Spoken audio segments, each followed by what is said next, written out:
एक गांव की सादी सी झोपड़ी में दो बहनें रहती थी। एक का नाम खुशी और दूसरी का नाम शीला। शीला बहुत मासूम और दूसरों की मदद करने वाले स्वभाव की थी। माँ और पिता इस दुनिया से गुजर चुके थे। ये दोनों बहनें खुद ही एक दूसरे का सहारा थी। एक दिन शीला अपने दोस्त के घर से लौट रही थी। रास्ते में उसे देर हो गई।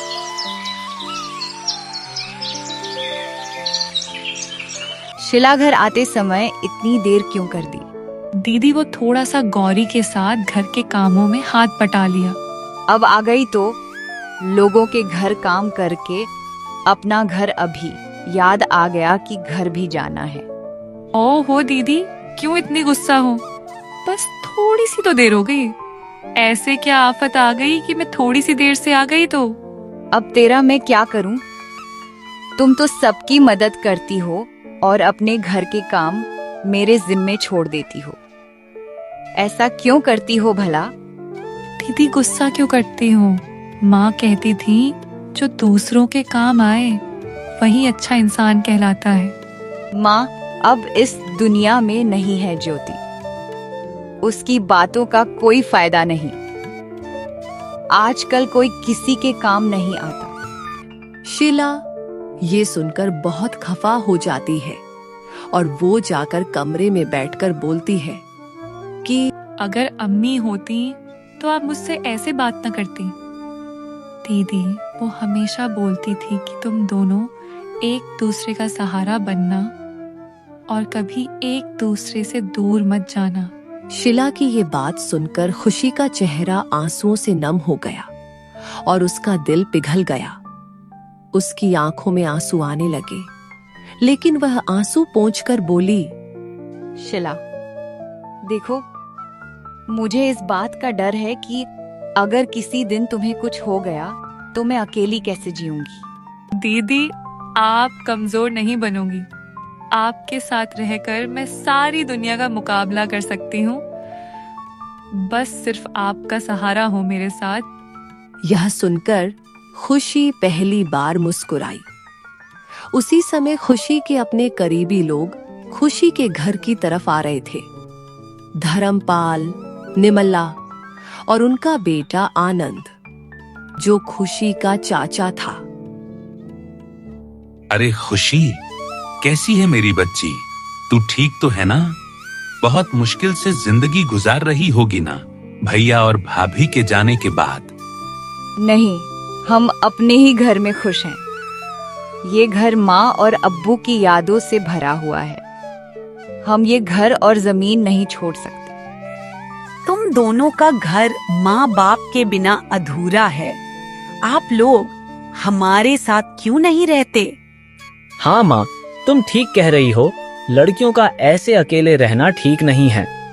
खुशी को ये बात पता था कि चाचा चाची हमारे घर और जमीन के लालच में ऐसे बोल रहे हैं।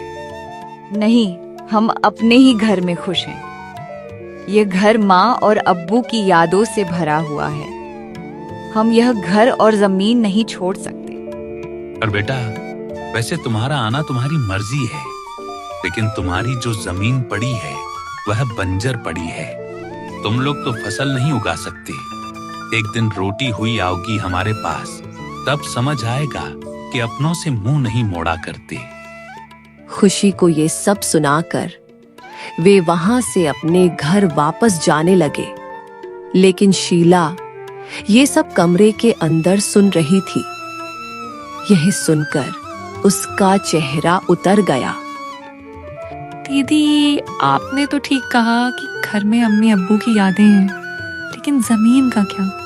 क्या सच में वो हमसे ले जाएंगे? हाँ शीला, जब तक मैं जिंदा हूँ कोई हमारी जमीन को छू भी नहीं सकता। तुझे मैं कुछ नहीं होने दूंगी। रात को रसोई में बैठी हुई शीला अपनी बहन से खुशी से बोली, दीदी कल मुझे कुछ काम है, मैं आसिया के घर जाऊंगी। अगर आपकी इजाजत हो तो।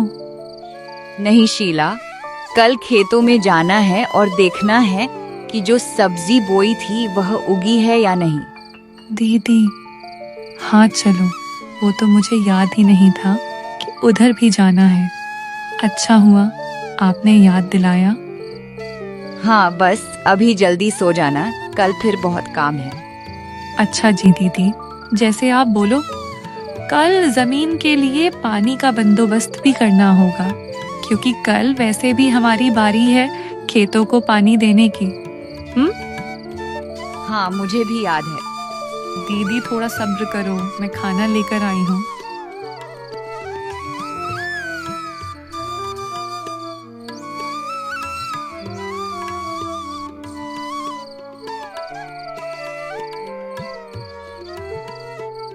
दोनों बहनें रात का खाना खाकर सो जाती हैं।